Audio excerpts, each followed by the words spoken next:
Sumber rezeki yang kedua itu adalah anak. Tapi anak yang bagaimana? Anak saya banyak, tapi sawah saya tambah habis. Ada nggak begitu? Ini anak lahir jual sawah di situ satu, jual sawah di sini satu. Ini anak banyak ternyata nggak nambah rezeki. Tapi di Al-Quran dikatakan bahwasanya setiap punya anak itu akan ditambah rezeki. Lalu anak yang bagaimana? Kalau di majelis taklim biasanya kita itu diskusi tentang anak durhaka kepada orang tua, itu sudah dibahas oleh beberapa ustadz. Tapi sekarang yang kita bahas itu apa? Orang tua yang durhaka kepada anaknya.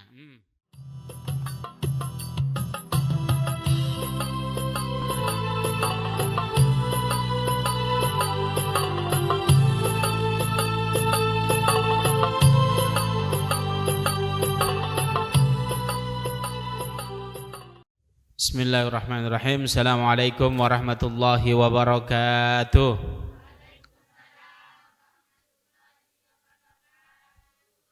Alhamdulillah wa nusalli ala rasulillah. Bismillahirrahmanirrahim. Bapak Ibu yang saya hormati, para alim, ulama yang sama-sama kita ta'zimi. Rabbi shrah li sadri wa yassir li amri wahlul 'uqdatam min lisani yafqahu qawli. Ya Fattah ya Alim, nasrun minallah wa fathun qarib. Sebelum kita kajian rutin, kita membaca Fatihah bersama. Yang pertama diperuntukkan untuk baginda Nabi Muhammad SAW beserta keluarganya, para pengikutnya, para sahabatnya, para a'immatul muqarrabin, para guru-guru kita, bapak ibu kita, untuk kita semua. Ala hadini as-salihah al-Fatihah. A'udzubillahi minasyaitonir rajim. Bismillahirrahmanirrahim. Shiratal ladzina an'amta 'alaihim ghairil maghdubi 'alaihim waladdallin. Amin. Fatihah yang kedua saya minta dari jamaah Fatihah untuk abah saya. Abah saya keadaannya sakit. Mohon hadiah Fatihah agar supaya diberi kesembuhan oleh Allah Subhanahu wa taala. Al-Fatihah. A'udzubillahi minasyaitonir rajim. Bismillahirrahmanirrahim. Alhamdulillahirabbil alamin. Ar-Rahmanir-Rahim. Maliki yaumiddin. Iyyaka na'budu wa iyyaka nasta'in. Ihdinas siratal mustaqim. Siratal ladzina an'amta 'alaihim ghairil maghdubi 'alaihim waladdallin. Amin. Kalau kemarin kita membahas apa itu potensi rezeki kita. Rezeki kita itu terbagi menjadi dua. Yang pertama kasbi, yang kedua wahbi. Kasbi itu berarti sesuatu yang harus kita cari. Kalau kita enggak mencarinya, enggak dikasih oleh Allah. Yang kedua wahbi. Rezeki itu tanpa kita minta pasti dikasih oleh Allah Subhanahu wa taala. Nah, untuk mendapatkan wahbi itu kita ada 8 ayat. Maknanya ada sumbernya dari Allah Subhanahu wa taala, bentuknya 8. Kalau yang kemarin kita bahas salah satu sumbernya yaitu nikah. Tapi nikah yang bagaimana? Nikah seorang laki-laki harus sayang kepada istrinya, seorang istri harus taat kepada suaminya. Berarti apa? Kalau laki-laki itu harus qawwam, harus apa itu? Semuanya kemarin sudah dibahas. Itu yang laki-laki. Kalau yang perempuan harus taat. Nah, sumber rezeki yang kedua itu kira-kira jamaah tahu enggak? Apa yang sumber rezeki yang kedua itu adalah anak. Tapi anak yang bagaimana? Anak saya banyak, tapi sawah saya tambah habis. Ada nggak begitu? Ini anak lahir jual sawah di situ satu, jual sawah di sini satu. Ini anak banyak ternyata nggak nambah rezeki. Tapi di Al-Quran dikatakan bahwasanya setiap punya anak itu akan ditambah rezeki. Lalu anak yang bagaimana? Kalau di majelis taklim biasanya kita itu diskusi tentang anak durhaka kepada orang tua, itu sudah dibahas oleh beberapa ustadz. Tapi sekarang yang kita bahas itu apa? Orang tua yang durhaka kepada anaknya. Ya ini ya. Kalau ini anaknya yang kita untungkan, kalau bapaknya kita bully, ibunya kita bully sekarang ini ya. Jadi bagaimana? Ada orang tua yang durhaka kepada anaknya. Orang tua yang bagaimana? Ini. Ada 4. Jadi kalau orang tua itu tidak melakukan 4 hal ini, maka orang tua durhaka kepada anaknya. Efeknya apa? Dikasih dosa oleh Allah. Yang kedua apa? Rezekinya seret. Oleh karena itu kalau memiliki anak jangan sampai durhaka kepada anaknya. Ini enggak membahas anak durhaka pada orang tua, tapi orang tua durhaka pada anaknya. Yang pertama, apa di dalam kitab dikatakan bahwasanya yang pertama itu orang laki-laki harus mencarikan ibunya yang terbaik. Ibunya yang solehah. Jangan sampai ditanya, Pak, dulu kenal ibunya di mana? Ya dulu Ustadz sama-sama kita itu sama-sama ditangkap oleh Satpol PP. Nah, ini kan nggak pas. Loh kenapa kok ditangkap Satpol PP? Ya itulah dulu kayak nggak tahu muda aja Ustadznya ini. Maka ini kurang bagus. Maka kalau kategorinya wanita yang baik itu karakternya ada 4, Bu. Wanita yang baik menurut Allah Subhanahu wa taala itu ada 4. Yang pertama, apa? Li jamaliha. Apa itu li jamaliha? Yo golek sing ayu. Nah. Monggo. Jadi apa? Wanita yang bagus itu kata ulama itu apa? Yang pertama itu dinilai dari cantiknya. Ibu-ibu di sini cantik semua atau tidak ini? Loh, sing separuh ndak jawab ndak cantik ini kayaknya. Nah, cantik itu dinilai 1, memang parasnya itu yang pertama. Yang kedua, kata bapak-bapak ini, cantik itu bukan dari paras. Seandainya cantik, dia putih, seksi, tapi kalau ketemu suami, kira-kira cantik nggak Pak? Nggak cantik. Dulu kalau kita itu mendambakan istri yang cantik luar biasa, tapi kalau selalu galak, ibarat kata bapak-bapak ini kayak tiap malam kayak ngelonin singa Pak. Nah, ini cantik tapi kalau dipegang, wah nggak enak Pak gitu ya. Kira-kira Bapak kerasan nggak kalau punya istri kayak model singa begitu? Kira-kira kerasan apa enggak ini Pak? Wah, kata Bapak ganti aja Gus model begitu Gus. Oleh karena itu cantik itu yang pertama betul fisik, tapi yang kedua apa? Namanya inner beauty. Apa itu? Kecantikan dari dalam. Kecantikan dari dalam itu apa? Ya kalau ada masalah nggak langsung marah Bu ya. Enggak langsung marah. Ini bahasa tentang suami istri. Cinta itu cara mengungkapkannya ada 3, Bu. Ini dieling-eling. Jadi, oh iya, suami saya itu karakternya cintanya yang bagaimana? Itu diinget-inget. Nah, ibu-ibu juga begitu. Cara mengingat-ingat cintanya suami ke ibu itu bagaimana? Diinget-inget. Yang pertama itu adalah ciri-cirinya orang cinta. Yang pertama suka gombal. Contoh begini, Masya Allah, Umi habis wudhu ya? Enggak ya, kok berseri-seri, kayaknya habis wudhu deh. Nah ini gombalan gitu ya. Langsung Umiknya juga pinter gombal. Lu Abi habis baca Fatihah ya? Enggak itu, Masya Allah kok ganteng sekali. Lah ini tanda-tanda pasangan cinta sukanya dengan cara gombal. Yang kedua, ini enggak gombal, enggak pandai gombal. Iya Gus, suami saya itu enggak pernah gombal. Iya, istri saya nggak pernah gombal. Tapi ciri-ciri cintanya seseorang yang kedua ini bagaimana? Ciri-cirinya yang kedua itu adalah apa? Khidmah. Apa itu khidmah? Khidmah itu servis. Contoh, kalau cinta seorang istri itu kalau cinta kepada suaminya, bagaimana caranya? Oh, kalau mau makan disiapkan, diservis, suaminya diservis. Bayangkan ada kursinya, jangan duduk sini. Ini kursinya bapak mulai, jangan semua duduk sana. Ini bukti kalau istri itu cinta. Jangankan suaminya, kursinya jadi dijaga. Ada nggak Bu yang model begini Bu? Nggak ada tuh kata bapaknya. Oh ada ya? Tapi saya itu lebih cinta kursinya Gus daripada suami saya. Jangan begitu. Jadi apa? Yang kedua itu servis.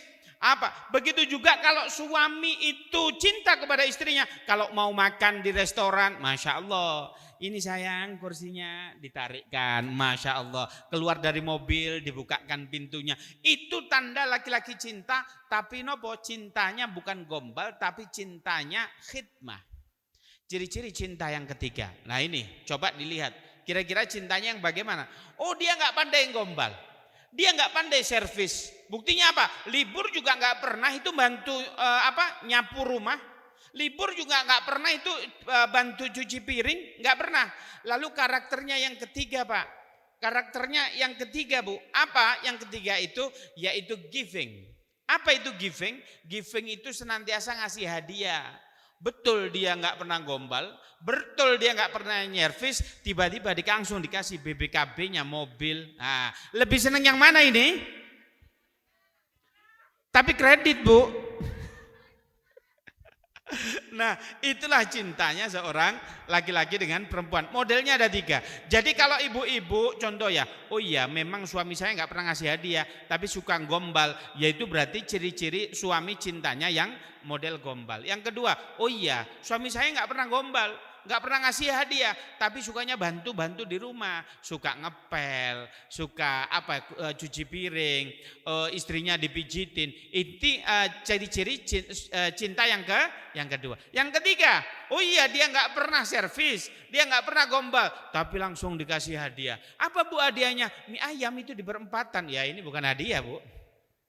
Jadi begitu ya. Jadi ciri-ciri kita. Jadi orang tua dikatakan tidak durhaka, yang pertama harus mencarikan ibu yang soleha. Saya tanya, di Al-Quran itu kategorinya di dalam Al-Quran dikatakan begini, Fa'tu harsakum anna syi'tum. Cangkullah istri kalian semau kalian. Maknanya karakter istri itu seperti tanah. Jadi tanah itu begini, kalau tanah itu bagus, ditanemin apa saja, maka hasilnya akan bagus. Tapi punya bibit tebu bagus kualitasnya, impor begitu. Tapi kualitas tanahnya dia tandus, kira-kira tumbuh atau tidak? Tidak. Begitu juga wanitanya kalau dia soleha, suaminya nggak begitu soleh, hobinya mancing aja, tetap anaknya bagus. Iya. Tapi kalau suaminya kiai, tapi istrinya nggak soleha, tetap anaknya juga nggak soleh. Kita ambil contoh, Nabi Ibrahim itu bapaknya itu pembuat patung. Bapaknya Nabi Ibrahim itu pembuat patung, tapi istrinya soleha, anaknya jadi nabi. Kita lihat dulu, ada Nabi Nuh alaihissalam. Nabi Nuh itu suaminya soleh, istrinya tidak soleh. Maka anaknya namanya siapa? Kan'an. Dia nggak soleh juga. Ada yang tahu namanya istrinya Nabi Nuh? Nggak tahu? Oh sing buri ya, jadi bunuh gitu. Ya enggak begitu. Kok ngawur itu namanya. Nah ternyata apa? Karakter anak itu nanti akan terbentuk jika istrinya yang soleha. Maknanya ayo wanita itu perbaiki akhlak, perbaiki ilmu, perbaiki diri, maka nanti menjadi orang tua yang tidak durhaka. Berarti kunci di sini orang laki-laki mah soleh perlu, tapi nggak itu penting banget. Tapi pentingnya wanita bagi pertumbuhan anak yaitu wanita yang soleha. Oke, yang pertama. Berarti wanita harus mencarikan ibunya yang soleha. Karakter yang pertama yang cantik. Karakter yang kedua, li jamaliha. Yang kedua adalah limaliha. Cari wanita yang kaya. Ternyata begini Bu, kalau seandainya sekarang ada wanita mencari suami yang kaya, itu enggak matre. Karena apa? Laki-laki untuk mencari wanita yang kaya itu juga enggak matre. Kenapa? Sebab sekarang itu ada namanya istilahnya sandwich generation. Apa sandwich generation? Kalau dari atas ditekan, dari bawah ditekan. Jadi agak gepeng begitu Bu. Loh kok bisa? Oh iya, saya baru nikah. Iya, sama mertua saya tiap bulan dimintai uang. Kalau kita nggak ngasih uang, kasihan mertua saya nggak bisa makan. Adik-adik saya banyak. Itu kan berarti tekanan. Kalau sekarang saya punya anak, di atas minta, di bawah minta. Maknanya anaknya minta, mertuanya minta. Kita kewajiban, saya setiap hari kerja, ngerokok aja nggak bisa. Nah itu namanya sandwich generation. Oleh karena itu, boleh laki-laki itu memilih wanita yang kaya. Wah itu materi, enggak. Setidaknya kalau istrinya kaya, minimal mertuanya nggak ngerepotin. Betul apa enggak? Berarti boleh. Tapi, ya kalau boleh itu bukan berarti yang miskin tidak boleh dinikahi. Boleh, kasihan nanti yang miskin nggak dinikahi. Oke, yang pertama cantik, yang kedua miskin. Yang ketiga apa? Yang ketiga adalah memiliki nasab yang baik. Nasab yang baik itu apa? Keturunan orang yang baik-baik saja. Oh bagus ini. Dia itu anaknya bukan anak kiai, tapi kalau keluarganya ini suka ahli sedekah. Masya Allah, ini baru bangun masjid aja, dia loh yang nyumbang paving. Nah seandainya, ini masjid mau bikin kanopi, dia loh yang nyumbang kanopi. Lah ini kan keturunannya orang baik-baik. Maka keturunan orang baik, ini Gus katanya setiap anak yang lahir itu adalah fitrah. Apa? Kullu mauludin yuladuna alal fitrah. Setiap anak yang lahir itu fitrah. Fitrah itu bagaimana? Ya sudah, berarti mesti baik.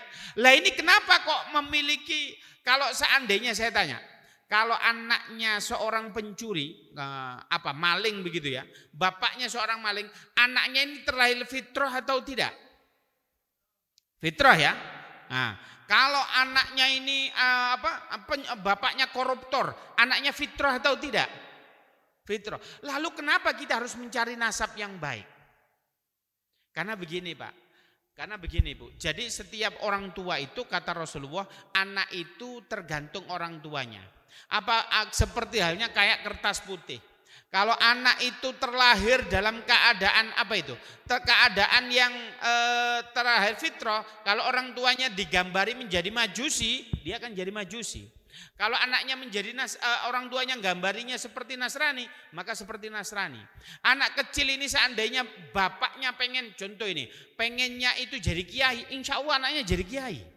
Kalau anaknya bapaknya itu pengen anaknya itu ahli dancer, kalau ada son berot begitu ya, son horek, anaknya nanti jadi dancer itu. Loh kok bisa? Karena begini, yang mentarbiyah atau yang mendidik itu tergantung bapak ibunya. Kita ambil contoh. Kalau ada anak kecil ngelihat bapaknya pulang, bapaknya itu dilihat, ternyata pulang-pulang, ini kok nggak ada kopi, kamu istri nggak bener, maka anaknya merekam. Yang direkam apa? Oh iya, kalau menjadi suami itu kalau pulang harus bentak istri, harus marah-marah, harus minta kopi. Maka anak kecil itu meniru betul.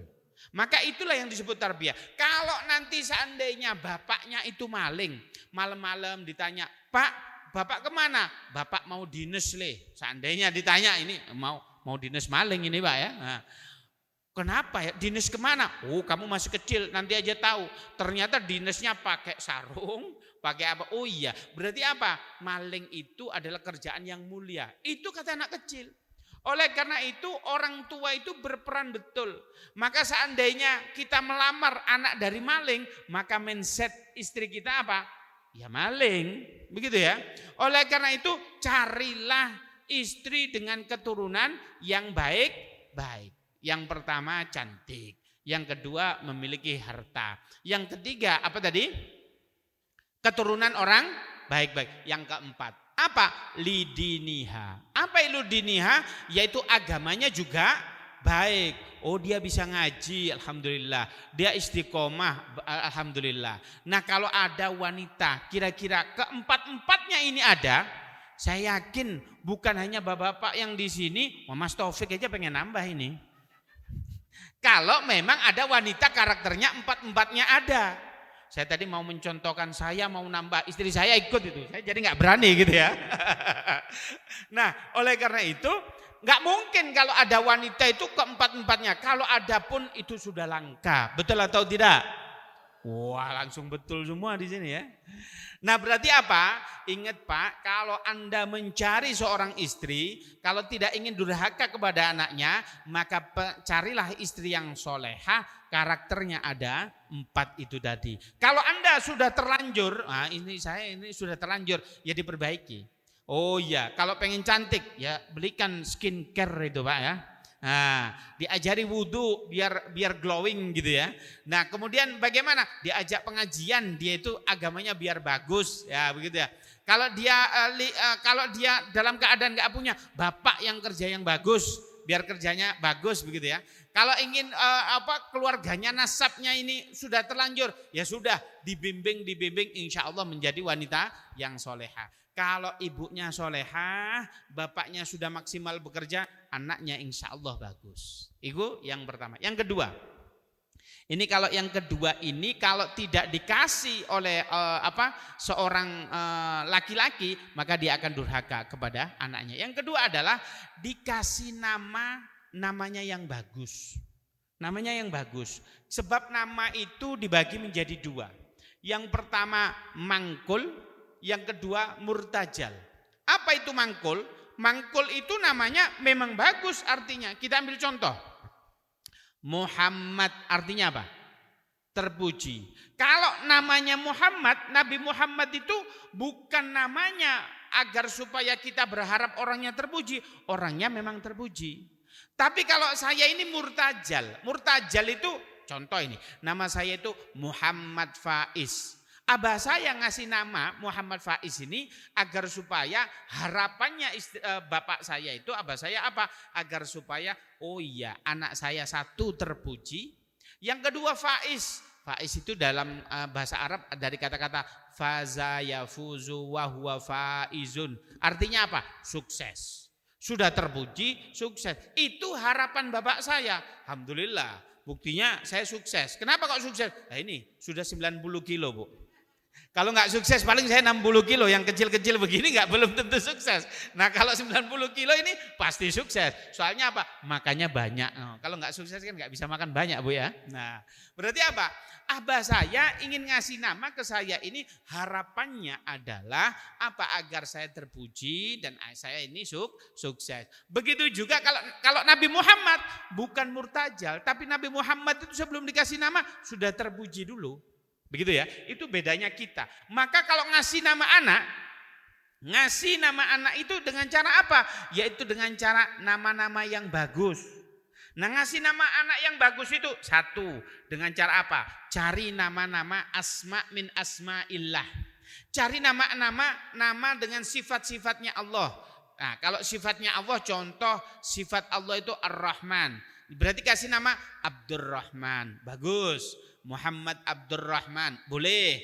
Kemudian dikasih Wahab, Muhammad Abdul Wahab, boleh gitu ya. Nah khusus nama Muhammad ini saya diijazai oleh guru saya. Siapa yang dikasih nama Muhammad, setiap orang manggil kita, maka Allah Subhanahu Wa Taala memberikan rahmat kepada kita. Bahkan orang yang dikasih nama Muhammad, insya Allah pasti diakui menjadi umatnya Nabi Muhammad. Lah keren sekali. Makanya dulu abah saya itu sampai bilang gini, wah nama saya ini nggak ada Muhammadnya. Nama abah saya itu apa? Fuad Afandi bin Abdullah. Lah ini bagaimana? Ya sudah kita kasih nama saja sekarang Muhammad Fuad Afandi bin Abdullah. Lah ini harus ke Dukcapil segala macam. Enggak perlu. Yang penting akad dengan Allah, nama abah saya sekarang Muhammad Fuad Afandi bin Abdullah. Ya sudah, cukup. KTP nggak apa-apa, KTP mah tetap aja. Kalau ingin nanti diakui menjadi umatnya Nabi Muhammad, kasih nama Anda depannya yaitu Muhammad. Nah kalau saya kan asli di KTP juga Muhammad Faiz. Berarti apa? Yang pertama itu dikasih namanya yang bagus. Nama yang pertama adalah sifatun min asma'illah, yaitu sifatnya dari nama-nama Allah. Yang kedua, dikasih nama apa? Nama-nama para sahabat. Sampean pengen anaknya contoh pinter, dikasih nama apa? Ali, karena Sayyidina Ali pinter dan kuat. Anak saya pengen sukses, pengen kaya, ya sudah dikasih nama Abdurrahman. Abdurrahman bin Auf, atau siapa satunya lagi dikasih nama siapa? Yaitu Sayyidina Utsman, namanya Utsman. Nah itu kaya sekali. Wah saya di sini banyak maling, anak saya biar kuat, kasih namanya Umar. Nah agar supaya kita memiliki anak kita seperti karakternya Sayyidina Umar. Jadi banyak macam-macamnya. Jadi dikasih nama yang bagus. Tapi jangan sampai ngasih namanya nggak tahu artinya. Pokoknya keren gitu. Nah anaknya siapa namanya? Namanya ini dispenser. Lah kok dispenser?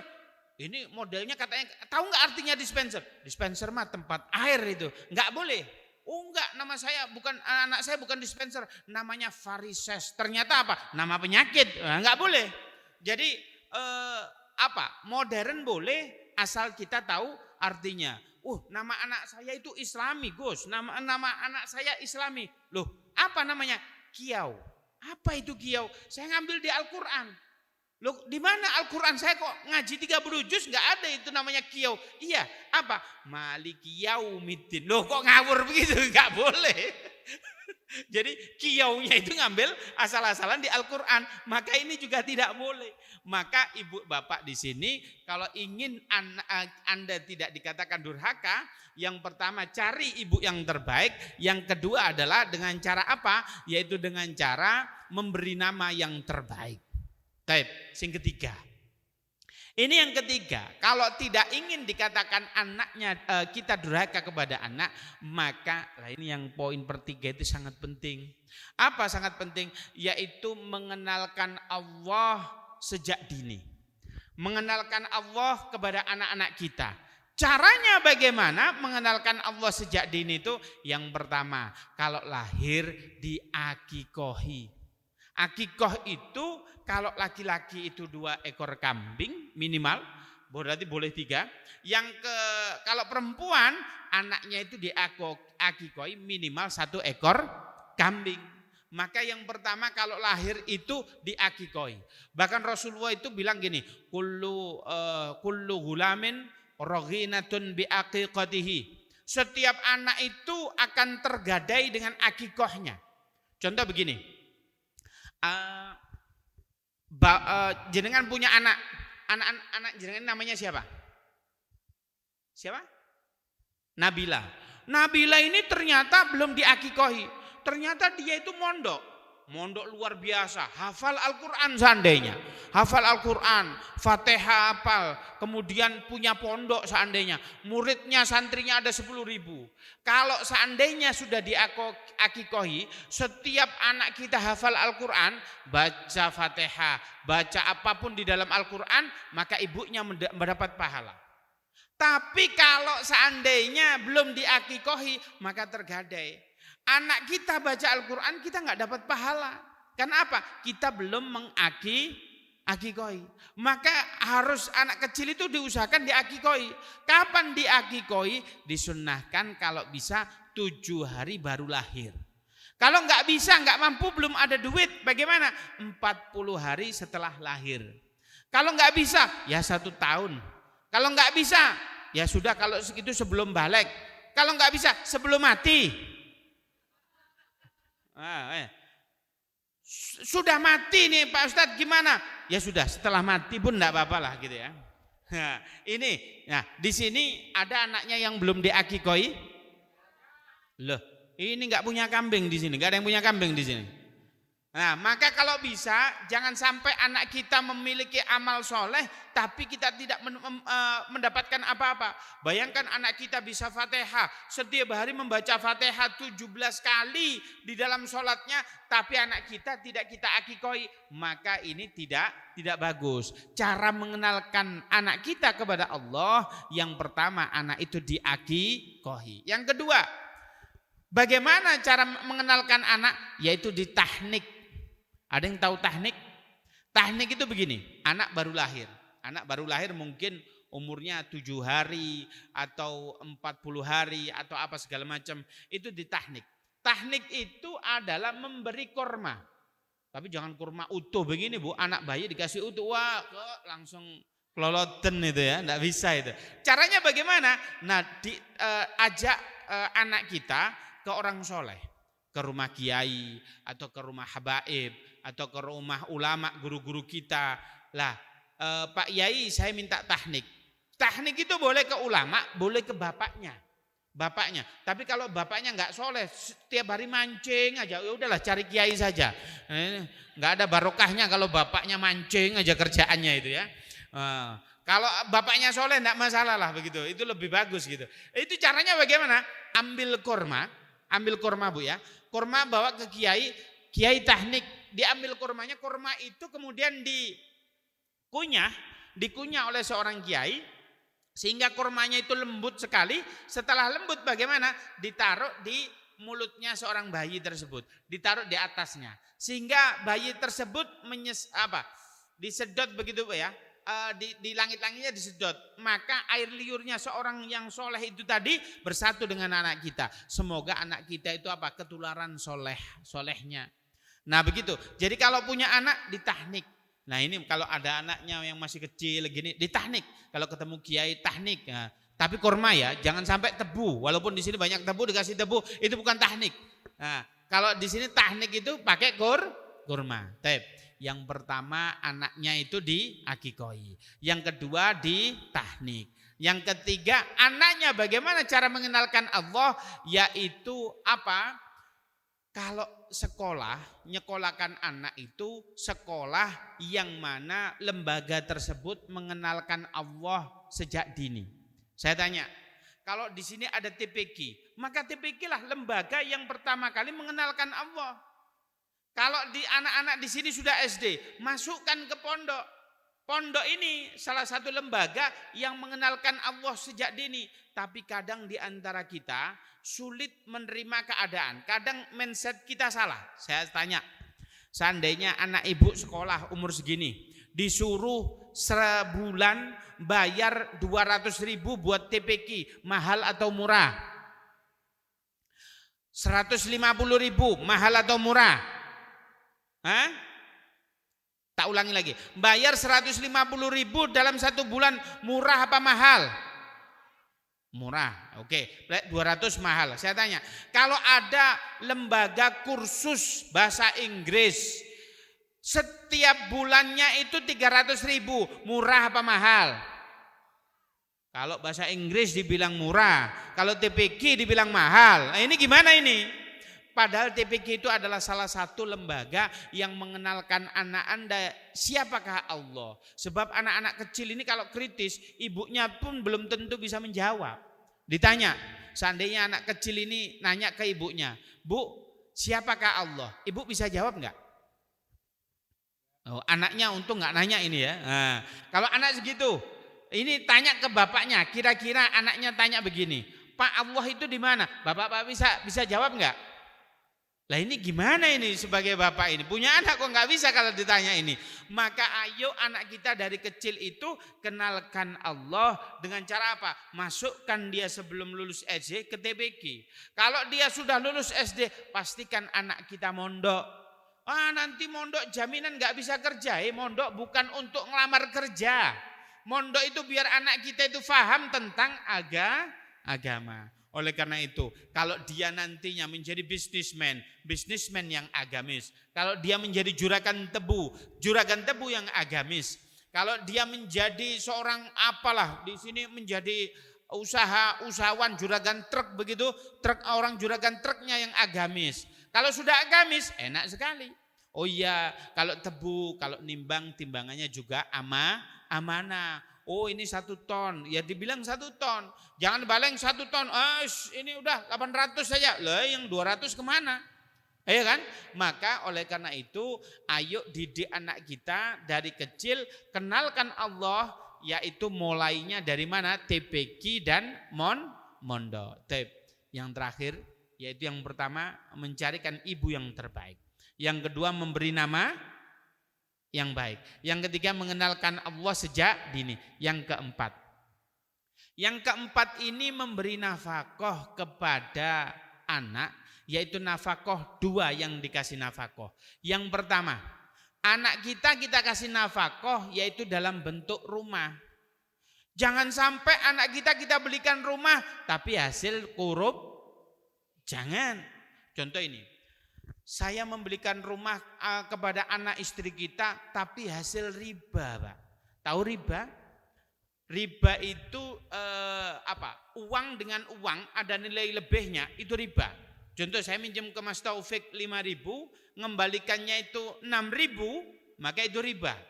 Nah, kalau bayangkan anak kita itu kita kasih rumah, tapi rumahnya itu dengan modal yang riba, maka anak kita jangan harap anak kita bisa soleh. Karena sulit sekali. Oleh karena itu kasih rumah dengan cara yang tidak riba. Bayangkan, riba itu Pak, dosanya itu ada 70 tingkatan. Tingkat yang paling tinggi, ini ada 70. Jangan bahas yang paling tinggi, tapi yang paling rendah. Seandainya di kampung sini ada yang pacaran laki-laki perempuan. Kira-kira aib atau tidak? Ternyata dia hamil, belum nikah. Aib apa enggak? Lah kalau orang pelaku riba itu adalah sama dengan menzinai ibu kandung kita sendiri. Lebih aib apa tidak? Aib.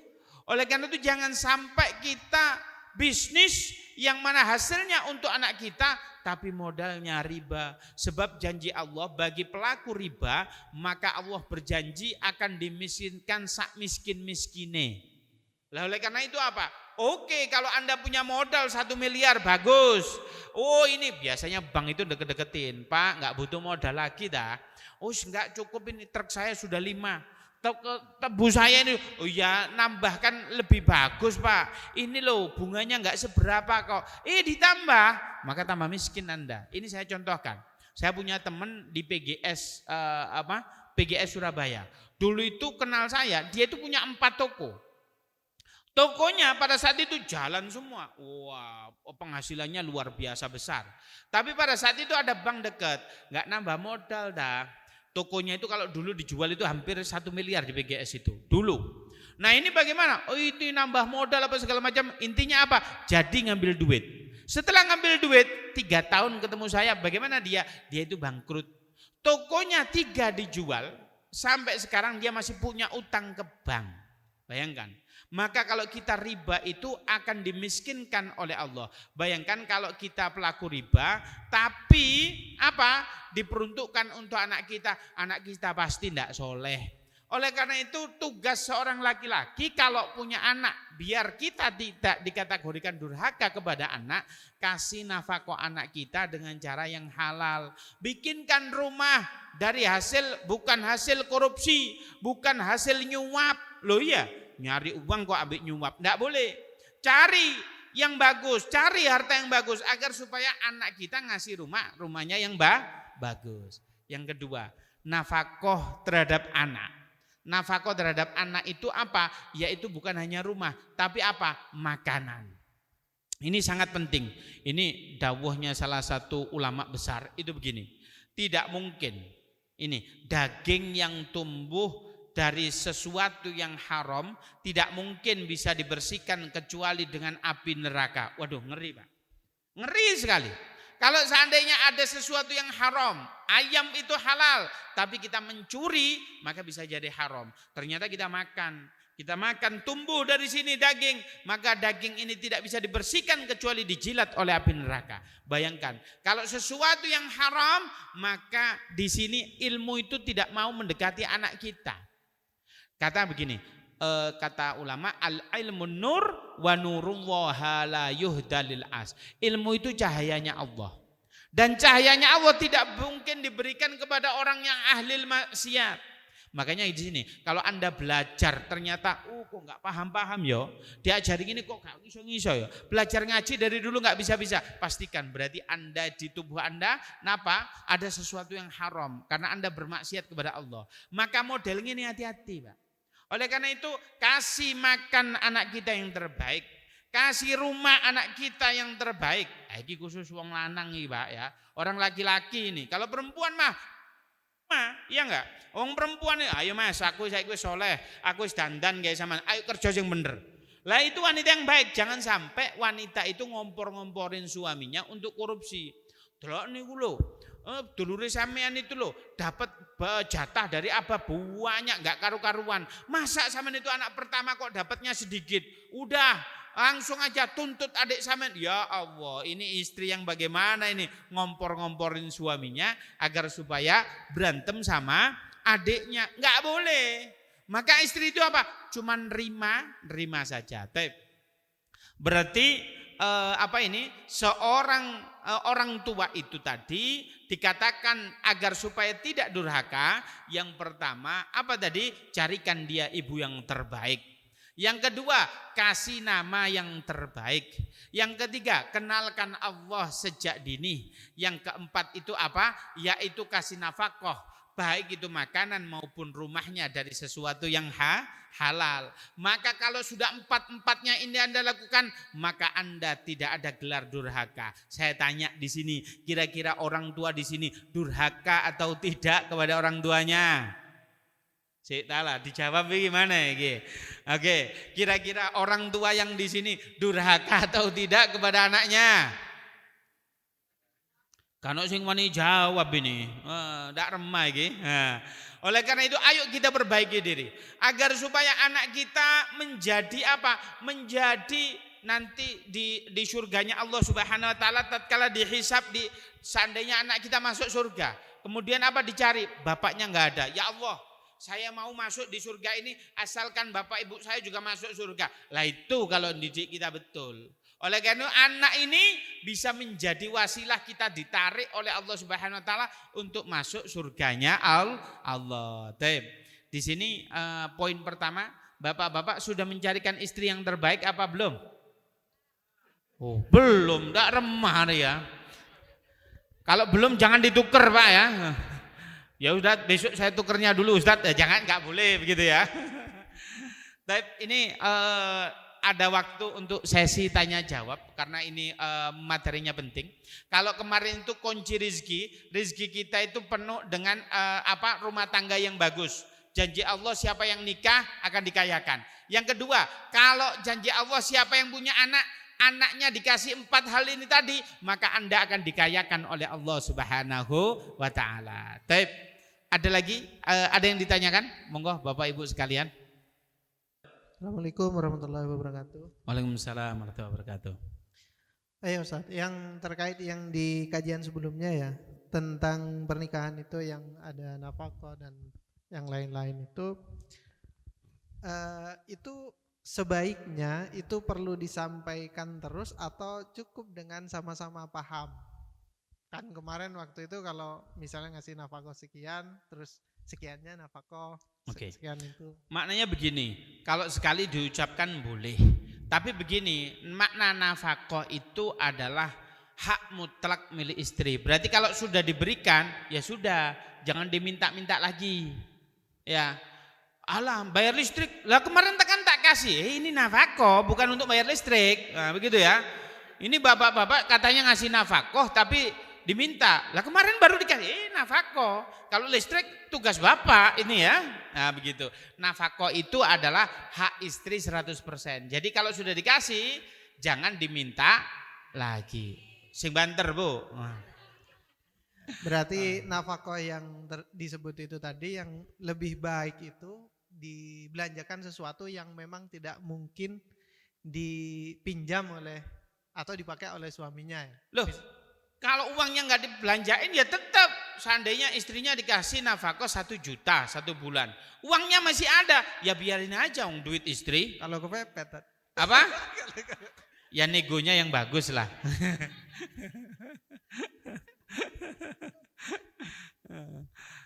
Gitu ya. Jadi nafkah berarti murni milik istri. Kenceng ibu-ibu ini. Terus ada tapi di luar ini ya, di luar pembahasan itu ada kemarin itu pertanyaan ini, kopi luwak itu hukumnya jadi seperti apa Ustaz? Apa? Kopi luwak. Oh iya.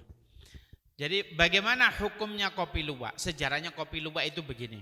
Dulu kita itu kan dijajah oleh Belanda lama sekali. Sehingga kopi-kopi di daerah Dampe, di daerah mana Aceh segala macam itu kopi yang terbaik itu diambil oleh Belanda. Sehingga apa? Kita penduduk asli di sini tidak dikasih bagian. Sehingga apa? Ya sudahlah, sisa-sisa yang dimakan oleh luwak atau musang. Luwak itu tadi. Nah, luwak ini di sininya tidak mampu enzimnya ini mengunyah dengan baik. Sehingga kalau dia mengkonsumsi apa tadi? Kopi, kemudian kopi yang dipilih itu mesti kopi yang terbaik, maka keluarnya kopi yang utuh. Lah ini apa hukumnya kopi tersebut kalau kita konsumsi? Tentunya kalau sudah dibersihkan dengan bagus. Kalau masih ada kotorannya, ya jangan gitu ya. Oh ini kok masih ada coklat-coklatnya ini ya, kok masih lengket-lengket, jangan dicuci dulu. Karena apa? Pada dasarnya enzimnya luwak ini tidak mampu mengunyah dengan baik. Sehingga apa? Zatnya ini masih utuh. Oleh karena itu kalau itu hukumnya boleh. Asalkan dicuci dengan betul-betul bersih begitu. Boleh gitu. Wallahu a'lam bishawab. Monggo, ada lagi? Ada lagi satu Ustaz. Yang tempo hari itu ada yang lihat di biografinya Ustadz itu kan ada ketua KNRP ya Ustadz ya. Ya.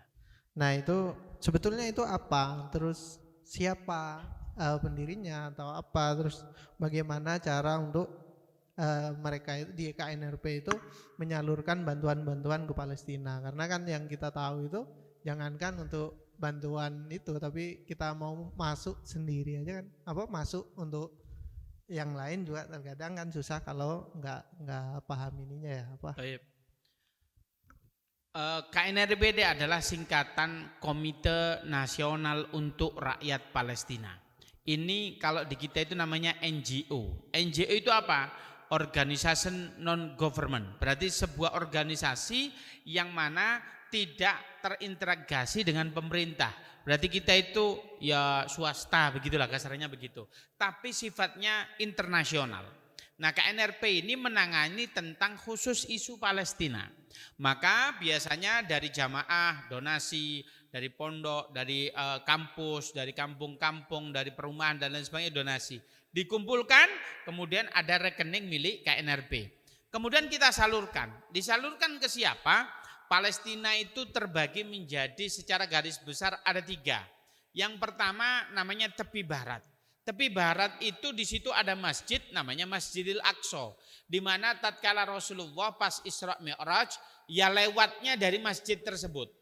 Kemudian apa hadisnya kata Rasulullah? Pertama kali bangunan yang dibangun oleh Allah Subhanahu wa taala pertama kali itu adalah Ka'bah Baitullah. Setelah 40 tahun Allah membangun Ka'bah, yaitu Allah membangun yaitu Masjidil Aqsa. Berarti Masjidil Aqsa itu dibangun oleh Allah, kata hadis, qabla wujudil basar, sebelum adanya manusia. Lah ini luar biasa sekali. Jadi historinya masjid ini luar biasa. Nah, di daerah sini ada namanya Gaza. Gaza ini sebuah tempat kurang lebih 36 kilo, 36 atau 34 kilo. Kalau lebarnya paling lebar ini cuma 12 kilo. Ini lebar. Nah luasnya tidak lebih dari 360 kilometer. Ini enggak begitu luas. Nah Gaza ini diblokade Pak. Ini di tembok, kurang lebih ini temboknya 12 meter. Nah orang itu sampai sekarang itu dihujani bom dan peluru di dalamnya. Maka penyaluran yang pertama di tepi barat yang ada masjidnya, yang kedua di daerah Gaza. Ini terpisah. Nah selanjutnya siapa yang kita kasih? Yaitu orang namanya lajiin. Siapakah lajiin? Lajiin itu adalah pengungsi. Orang Palestina yang diusir, ada yang tinggal dulu di Syria, kemudian sekarang kebanyakan di Turki, ada di daerah Jordan, bahkan sekarang yang terbaru itu di daerah Mesir itu sudah ada 120.000 orang-orang Palestina ada di sana. Maka banyak sekali. Maka KNRP secara komitmen membagikan hasil uang ini untuk apa? Untuk warga Palestina. Maka yang pertama kita berikan, yang pertama diperuntukkan untuk siapa? Yaitu yang pertama untuk ahlil Quran. Yang pertama untuk orang-orang yang menghafalkan Al-Quran, karena di sana itu orang menjadi habit pola hidup yang bagusnya itu di sana menghafalkan Al-Quran. Yang kedua untuk janda-janda para syuhada. Berarti apa? Ada seorang wanita ditinggal mati suaminya, kemudian apa? Itulah yang kita kok dinafkahi ya? Kita kasih apa? Bukan nafkah di apa? Dikasih donasi itu tadi. Yang ketiga untuk anak yatim. Yang keempat untuk towari. Towari itu emergensi. Nah kayak sekarang ini ada orang bom apa segala macam. Nah itu yang kita kasih. Kapan kita menyalurkannya? Yang pertama bulan Ramadan. Yang kedua Idul Fitri. Yang ketiga Idul Kurban. Yang keempat adalah musim dingin. Nah musim dingin ini kita kirim ke sana. Kita kasih selimut, kita kasih makanan dan lain sebagainya. Yang terakhir ada towari atau emergensi. Kalau ada perang ya sudah kita kasih. Begitu. Itulah KNRP. Sehingga siapa saja boleh berdonasi berapa. Nggak ada batasannya. Sampai seandainya Rp10.000 boleh ditransfer ke rekening KNRP. Nanti akan kita salurkan insya Allah. KNRP itu paling lama 2 bulan sekali. Paling cepat sebulan sekali kita insya Allah sudah ada program penyaluran. Apakah nyampe? Saya pernah menyalurkan 2 kali. Yang pertama, tahun 2012 saya diizinkan oleh Allah masuk ke tempat yang diblokade, namanya Gaza. Saya pernah masuk. Saya itu ingat betul dulu itu begini. Saya izin ke istri saya mengizinkan dan dalam keadaan perang. Saya berangkat dari istri saya tinggal di Kairo, kemudian saya berangkat ke sana itu dalam keadaan perang. Kemudian nyampe di sana ada perbatasan namanya Rafah. Tapi di Rafah HP ini nggak ada sinyal. Saya di perbatasan nggak ada sinyal. Saya melobi setiap hari. Ternyata Pak istri saya nelpon nggak bisa. Ini istri saya Bu nangis itu ke ulama sini minta doa sini. Ya gimana tidak nangis? Suami yang paling ganteng ini belum pulang-pulang ini ya. Ya sudah, istri saya sibuknya minta doa. Ternyata di sana saya belum masuk. Ternyata apa? Saya baru boleh masuk. Ternyata pas perang sudah damai 2 hari. Maka saya masuk baru ngasih kabar. Gimana kabarnya? Ya enggak apa-apa, sekarang lagi santai, saya lagi tidur. Dulu begitu, karena dulu tidak kayak sekarang. Di Gaza ini luar biasa sekali. Satu, di sana itu penduduk terpadat di dunia penghafal Al-Quran. Ini saya akan cerita sedikit keadaan di Gaza. Saya itu pada saat itu hari pertama ada program namanya takziah. Takziah itu pertama kali, bagaimana saya takziah, kemudian ada anak kecil meninggal, kemudian ada anak lari-lari. Kamu kenapa kok mukanya murung sekali? Oh iya, ini yang mati itu teman saya. Kenapa temanmu mati? Loh, kamu nggak tahu ya, 2 hari yang lalu itu ada orang perang. Loh, kenapa temanmu mati? Enggak, dia takut ada suara bom. Kemudian saya tanya ke tetangganya, betul dia itu mati dalam keadaan trauma? Apa jawabannya? Bagaimana dia tidak trauma? Bapaknya dibunuh depan mata dia sendiri. Ibunya dibunuh depan mata dia sendiri. Anak di Gaza itu banyak anak kecil yang trauma karena bapak ibunya dibunuh depan mata dia sendiri. Dibrandel, ada yang dibacok dan lain sebagainya. Naudzubillah. Sehingga pada saat itu mohon maaf saya bikin taman bermain kecil-kecilan. Ada salah satu anak kecil bilang begini, Ustadz Muhammad, ana ma'araf Indonesia fin. Ustadz Muhammad, saya enggak tahu Indonesia itu di mana. Tapi kamu mau datang ke sini, mau mengakui kalau aku ini saudaramu. Betul bapakku sudah mati, betul ibuku sudah mati, betul kakakku sudah mati, tapi kamu mau datang ke sini, kamu mengakui kalau aku ini adalah saudaramu. Beliau bilang begini, izinkan aku boleh memelukmu. Lalu apa yang terjadi? Anak kecil ini memeluk saya. Pada saat itu Masya Allah tidak ada perasaan kecuali saya itu, ya Allah ini anak enggak dosa apa-apa. Jadi modelnya begitu. Maka kalau ada yang donasi bukan untuk orang yang sekedar lapar saja. Ada anak yang kecil tidak memiliki orang tua. Ada anak kecil yang trauma bapaknya dibunuh. Modelnya begitu. Itu salah satu cerita saya. Ceritanya banyak sekali. Tahun 2019 saya diizinkan penyaluran ke daerah pengungsi. Salah satunya di Turki. Apakah nyampe? Nyampe. Alhamdulillah. Itulah yang dimaksud KNRP dan proses penyalurannya. Baik, itu yang bisa saya sampaikan. Ada lagi dari ibu-ibu yang lain? Terakhir pertanyaan. Assalamualaikum warahmatullahi wabarakatuh. Assalamualaikum warahmatullahi wabarakatuh. Mau bertanya Ustadz, mohon maaf sebelumnya ini nyelentang dari kajian malam ini ya. Terkait anak yang terlahir dari hasil kecelakaan itu bagaimana urutan nasabnya? Oke. Kalau ada laki-laki dengan perempuan, dia belum menikah, ternyata dia sudah kemana-kemana, kemudian dia di suatu ruangan kerja bakti begitu ya. Selayaknya suami istri, kemudian perempuannya hamil. Lalu apa? Dia hamil dijaga sampai 9 bulan, kemudian dia melahirkan. Bagaimana hukumnya? Yang pertama, tatkala wanita hamil ini yang menghamilinya tanggung jawab kemudian dinikahin. Tapi pada dasarnya anak yang mulai bikinnya belum ada ikatan pernikahan, maka ini disebut anak bukan anak kandung kita. Maka anak ini nasabnya yang pertama tidak bisa dinasabkan ke bapak biologisnya. Nasabnya kepada siapa? Ini ulama mengatakan gini, seandainya pada saat bikinnya itu beralasan kardus, maka anaknya itu bin kardus. Loh betul itu. Yang kedua, bagaimana hukum anaknya? Seandainya anaknya wanita, maka sang laki-laki ini walaupun dia itu anak kandung biologisnya, tidak boleh menjadi walinya. Jadi kalau mau nikah, yang menjadi wali siapa? Wali hakim. Bayangkan, gimana kita menyampaikan ke anak kita, nak mohon maaf saya nggak bisa menjadi walimu. Kenapa ya? Karena dulu aku itu zina dulu sama ibumu. Kira-kira kita berani nggak nyampaikan begitu? Nggak bisa. Berarti bagaimana?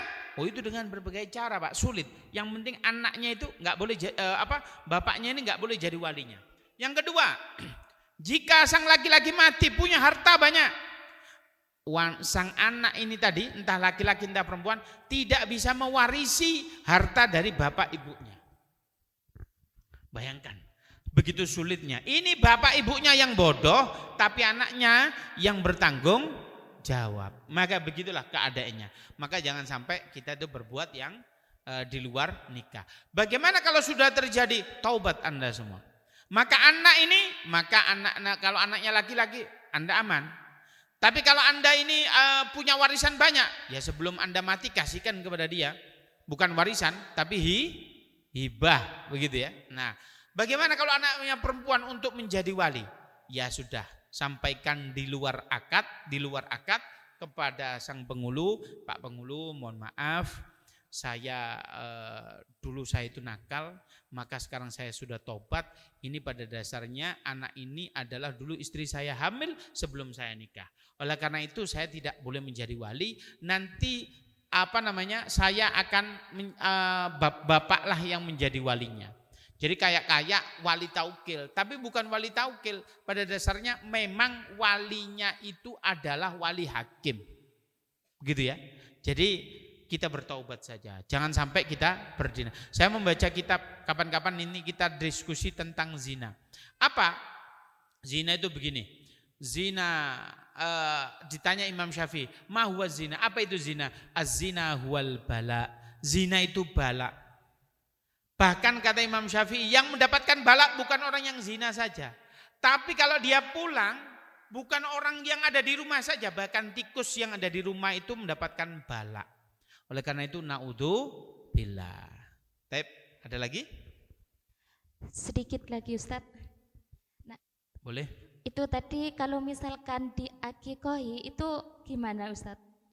Bisa memberi syafaat atau enggak kepada kedua orang tuanya? Anaknya yang hasil dari itu. Iya. Nah, jadi bagaimana kalau tetap diakikoi, tetapi anak itu tidak memberi syafaat kepada bapaknya, karena dia bukan ayah nasabnya. Hanya bisa mendapatkan, tidak bisa intinya. Jadi tetap dikasih akikoh, tapi bentuk kepada Allah kalau kita sudah taubat. Jadi ya Allah saya taubat. Adapun dia mensyafaati atau tidak, ya Allah itu memang kebodohan saya. Antum jenengan akui saja kepada Allah. Oleh karena itu bentuk taubat kita memuliakan anak kita dengan cara apa? Kita kasih akikoh. Begitu ya. Wallahu a'lam. Dapat apa enggaknya wallahu a'lam. Monggo, ada lagi? Kemarin itu juga ada yang lihat itu LC ya. Itu kalau nggak salah kan dari Mesir, bukan? Apanya? Kalau gelar LC itu kan dari luar negeri. Oh iya. Nah, nggak, maksudnya tadi kan dibahas bahwa kita harus memondokkan anak. Nah, cara untuk memasukkan anak ke pondok misalnya sekelas Al-Azhar itu tipnya gimana? Oke. Jadi Al-Azhar khususnya kalau ingin ada dua cara. Yang pertama kalau mondok di Malang ini yang saya ketahui ada pondok namanya Darul Ukhwah. Darul Ukhwah ini sudah kerjasama dengan Al-Azhar. Maka kalau anak kita hafalannya, pelajarannya itu memenuhi syarat, maka nanti ada namanya takhusus. Khusus dimulai kapan? Yaitu SMA. Berarti mulai SMP, SMA khusus. Nah SMA sudah khusus, nanti ijazahnya ada dua. Yang pertama ijazah pondok, yang kedua ijazahnya Al-Azhar. Otomatis kalau ijazahnya SMA-nya Al-Azhar dari Kairo sana, maka dia untuk jenjang kuliahnya gampang, di sana langsung diterima. Yang kedua, anak saya ini sudah mondok di luar itu, maka boleh, tapi harus dites. Kalau di sana memenuhi syarat, maka bisa kuliah yang ada di sana. Persyaratan untuk kuliah di sana yang pertama, hafal minimal 4 juz. Juz 1, 2, 3, 4. Kalau lebih bagus. Maka kalau pengen persyaratannya masuk Al-Azhar, setidaknya hafal 4 juz. Yang kedua, ya bisa bahasa Arab. Begitu. Jadi kalau ingin gampang ya dimasukkan di pondok, namanya pondok Darul Ukhwah.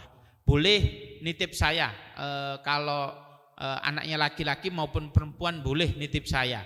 Insya Allah saya kenal dengan kiainya. Monggo silakan, nanti bisa hubungi saya. Nah, daftarnya ada. Yang pertama melalui alumni Mesir. Ada namanya IAAI Internasional, boleh.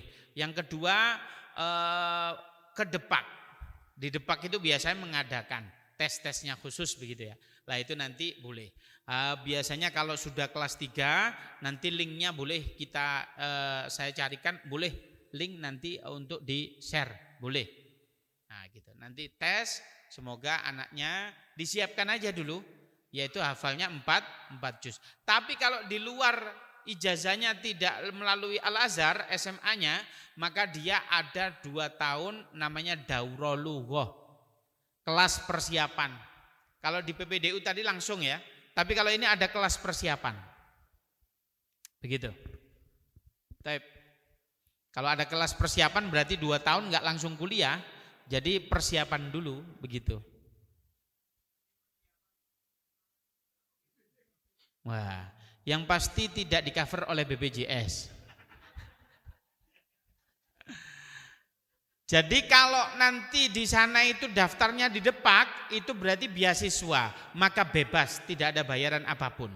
Yang kedua, jika kita daftarnya mandiri, berarti yang diutamakan bayarnya apa? Tiket dengan biaya tinggal di sana.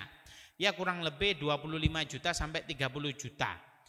Bagaimana setiap bulannya? Kalau di tahun pertama, wah itu bayar terus. Ini living cost, jadi tinggalnya. Kalau kampusnya gratis. Ya. Ternyata di tahun kedua nilainya bagus, minimal jayid. Nah, jayid itu kalau di sini ya 8 gitu nilainya. Maka kita boleh mengajukan, ada 8 lembaga memberi beasiswa di Mesir itu. Ada 9 lembaga memberi beasiswa. Anda bisa ajukan. Maka kalau sudah tahun kedua, oh iya nilai saya bagus ya, sudah mengajukan, insya Allah akan gratis di sana. Wallahu a'lam bishawab. Nggih, kita cukupkan ya. Ini karena sudah Isya, kita akhiri kita dengan doa bersama. Semoga sekarang sebelum kita tutup, kita membaca sama-sama istighfar sebanyak 3 kali. Astaghfirullahaladzim, astaghfirullahaladzim, astaghfirullahaladzim. Bismillahirrahmanirrahim. Hamdan yuafi ni'amahu wa yukafi mazidah. Rabbana lakal hamdu kama yanbaghi li jalalika wajhika wa 'azimi sultanik. Allahumma salli ala sayyidina Muhammad wa ala ali sayyidina Muhammad. Allahumma ighfir lana dhunubana wa liwalidayna wa limasyayikhina wa li jami'il muslimina wal muslimat al ahya'i minhum wal amwat. Allahumma a'inna ala dzikrika wa syukrika wa husni ibadatik. Allahumma nawwir qulubana kama nawwarta quluba anbiya'ika wa rusulik wahdina bi hidayatil Qur'an wa sunnati rasulik waj'alna ahlal ilmi wat taqwal khair wa adkhilna fi zumratil awliya wal ulama wal a'immati was-siddiqin wasyuhada was salihin. Rabbi ij'alna muqimas shalah wa min dhurriyyatina rabbana taqabbal du'a. Allahumma arzuqna auladan salihatan aw salih alladhi ya'buduka fi kulli awqat, alladhi ya'buduka fi kulli awqat, alladhi ahsanul akhlaq ahsanut takwin. Ya Allah, Rabbana atina fid dunya hasanah wa fil akhirati hasanah wa qina adzabannar. Walhamdulillahi rabbil alamin. Al-Fatihah. Assalamualaikum warahmatullahi wabarakatuh.